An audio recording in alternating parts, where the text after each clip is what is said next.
आपको दिल्ली की राजनीति से जुड़ा बेहद दिलचस्प द ग्रेट पॉलिटिकल ड्रामा दिखाने जा रहा हूं आज मैं।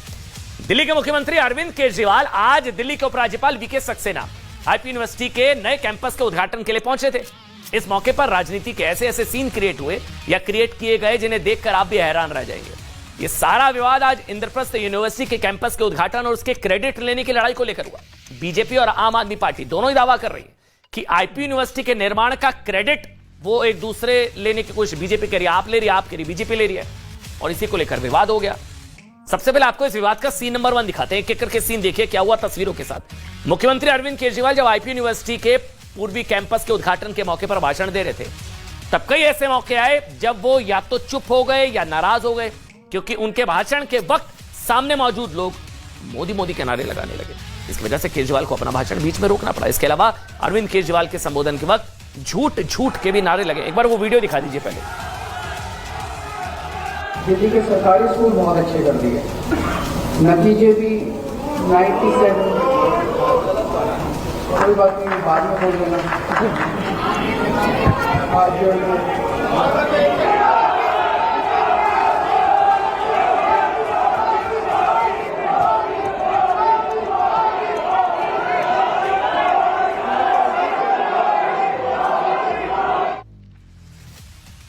दिल्ली के सरकारी स्कूल बहुत अच्छे कर दिए हैं। लोगों ने बोला झूठ झूठ झूठ झूठ, मोदी मोदी के नारे।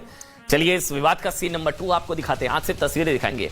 अरविंद केजरीवाल के भाषण में मोदी मोदी के नारों, लगातार हूटिंग और लगातार टोके जाने में ऐसी स्थिति हो गई कि अरविंद केजरीवाल बुरी तरह से नाराज हो गए।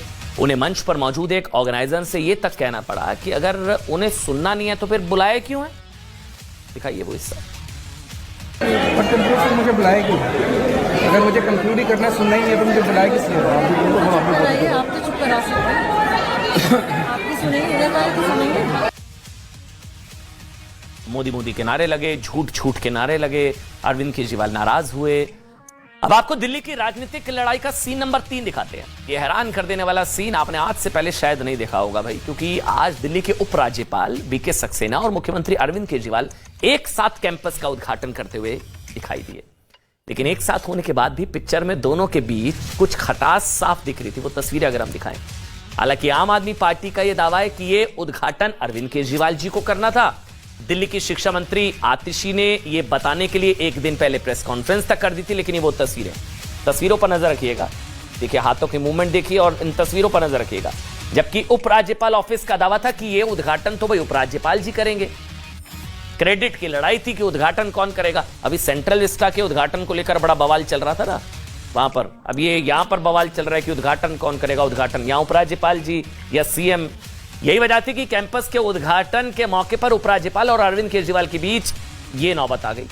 इस घटना का जो वीडियो साफ देखा जा सकता है कि अरविंद केजरीवाल ने जैसे उद्घाटन के लिए हाथ आगे बढ़ाया, वैसे उपराज्यपाल जी ने भी उनका हाथ जो है वो आगे किया, पीछे किया। वो सारी तस्वीरें इस वक्त आपके सामने है। चलिए अब आपको कैंपस में ये वो तस्वीरें इस वक्त आपके सामने, ये वो जो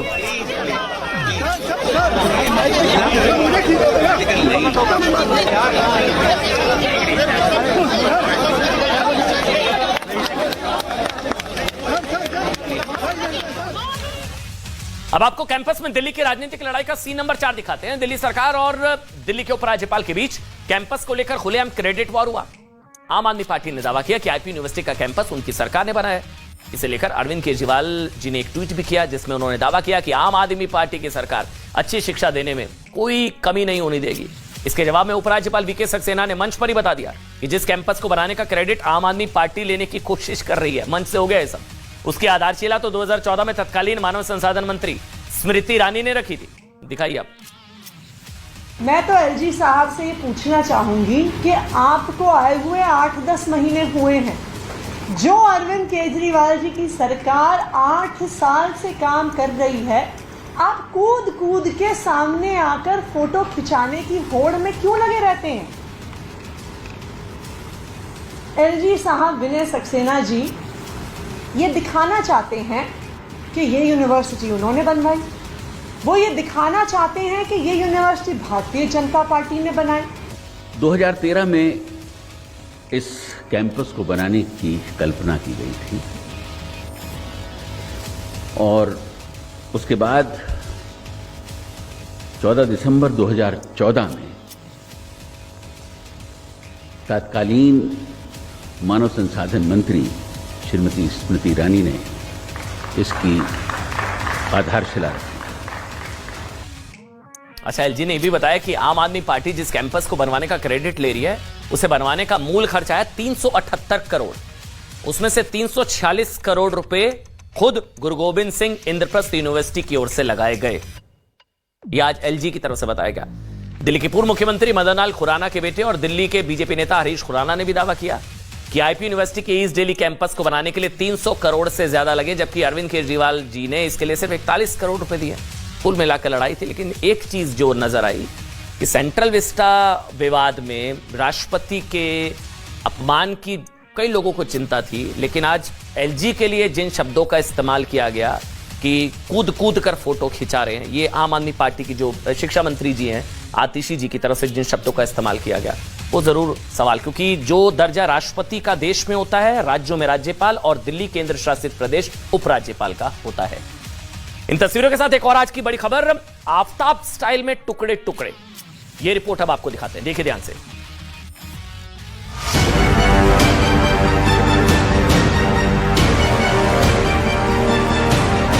उसने आफताब को देखा और उससे भी बड़ा दरिंदा बन गया। 1 साल पहले दिल्ली आफताब की हैवानियत देखकर दहल गई थी। आफताब ने उसी लड़की के 35 टुकड़े कर दिए जो उसे जी जान से ज्यादा मोहब्बत करती थी। 35 टुकड़े के बाद अपनी दोस्त के टुकड़ों को आफताब ने जंगल में फेंक दिया।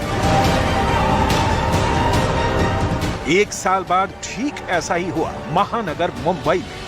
मुंबई के मीरा रोड की बिल्डिंग गीता आकाश दीप में बुधवार की शाम सायरन बजाती पुलिस की गाड़ियां पहुंची। इसके बाद पुलिस टीम ने तेजी से फ्लैट नंबर 704 का रुख किया। पड़ोसियों ने इस फ्लैट से बदबू आने की खबर दी थी। फ्लैट नंबर 704 के अंदर पुलिस ने जैसे ही कदम रखा, वहां डरावना मंजर था। फ्लैट में एक महिला की लाश थी, लेकिन वो लाश कई टुकड़ों में बटी थी। कमरे का मंजर किसी बूचड़ खाने की तरह था। एक इंसान के शरीर के कई टुकड़े वहां पड़े थे। कभी वो थे ही नहीं, खोलते नहीं थे, ताला आधे टाइम ताला रहता था उनके घर पे। तो वेडनेसडे को मैं आफ्टरनून में आया ऑफिस से, तो बहुत ज़्यादा स्मेल आ रही थी, बहुत ज़्यादा, मतलब खिड़की विंडो से सब जगह से स्मेल आ रही थी। तो मैंने उनका घर जाके नॉक किया तो कोई रिस्पॉन्स नहीं था। अंदर थे वो, ताला नहीं लगा था। सेकेंड टाइम जब नॉक किया तो रूम फ्रेशनर मारे पूरा घर में, तब शक हो गया मुझे भी। पुलिस ने छानबीन शुरू की तो ग्राउंड फ्लोर पर उसे मनोज मिला, जो उसी फ्लैट में रहता था। मनोज ने पूछताछ में बताया कि जिस महिला के उसने टुकड़े किए हैं वो उसकी लिव इन पार्टनर सरस्वती है। जांच के दौरान पुलिस की नजर एक प्रेशर कुकर पर गई, जिसे देखकर उनके होश उड़ गए। प्रेशर कुकर में उसी महिला के टुकड़े थे। पूछताछ में पता चला कि आरोपी मनोज ने अपनी लिव इन पार्टनर की हत्या के बाद शव को कई टुकड़ों में काटा और बदबू नहीं आए, इसलिए शव के टुकड़े को प्रेशर कुकर में उबाला। कल जब यहाँ पर पुलिस पहुंची तो जब ये दरवाजा खोला गया फ्लैट नंबर 704, तब इसके अंदर पुलिस ने जो नजारा देखा उससे पुलिस भी दंग रह गई। दंग क्यों? क्योंकि यहाँ पर पूरा खून बिखरा हुआ था, कटर रखा हुआ था पेड़ काटने वाला, और इसके अलावा बॉडी के कई टुकड़े करके अलग अलग बाल्टी में अलग अलग जगहों पर रखे हुए थे।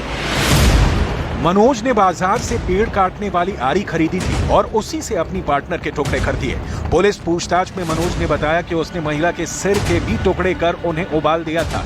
इस मामले में सबसे बड़ी खबर यह है कि आरोपी मनोज को हत्या और लाश को ठिकाने लगाने का आइडिया आफताब से आया था। लोग उससे अच्छा नहीं सीखते जब कोई ऐसा केस होता है, और उससे इंस्पायर होके ऐसी चीजें करते हैं। ये एग्जैक्टली वैसा ही केस है और उससे भी ज्यादा ग्रोसम है एक्चुअली, जो श्रद्धा का केस था, और हमने इस पे सुओ मोटो लिया है। ये लिव इन पार्टनर्स के साथ इन रीसेंट पास्ट ये बढ़ते जा रहे हैं ये केसेस, और मुझे लगता है सोसाइटी को सोचना चाहिए कि किस प्रकार हमें अपनी लड़कियों को बचाना है। दिल्ली में आफताब ने श्रद्धा के 35 टुकड़े किए और मुंबई में मनोज ने अपनी लिव इन पार्टनर के भी टुकड़े किए। आफताब ने श्रद्धा के शरीर के टुकड़ों को जंगल में फेंका, ठीक उसी तरह मनोज ने अपनी पार्टनर के टुकड़े कर फेंक दिया।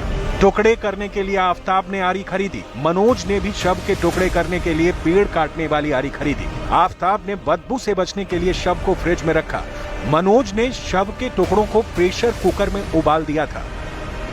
न्यूज 18 ने आरोपी के घर के पास रहने वाले लोगों से बात की तो उन्होंने बताया कि मनोज और सरस्वती दोनों सुबह घूमने जाते थे, लेकिन रविवार के बाद से पड़ोसियों ने सिर्फ मनोज को देखा। आदमी कभी नहीं आया है, आदमी को मैं लेते हुए नहीं देखा। और गार्डन में घूमते वक्त हाँ दोनों साथ में। लास्ट कितने दिन पहले देखा था आपने? अभी मैं 4-5 दिन के पहले देखा था उसको। दुकान पे आई थी उसकी वाइफ, सामान वामान लेके गई है, उसके बाद तो देखा ही नहीं। और गार्डन में घूमते हुए नहीं, 5 दिन के बाद उसको देखा ही नहीं अभी तक है। आरोपी मनोज बोरीवली एरिया में दुकान चलाता है। उसने बताया कि सरस्वती को वो 10 साल से जानता है। पिछले कुछ दिन से दोनों के रिश्ते सही नहीं थे।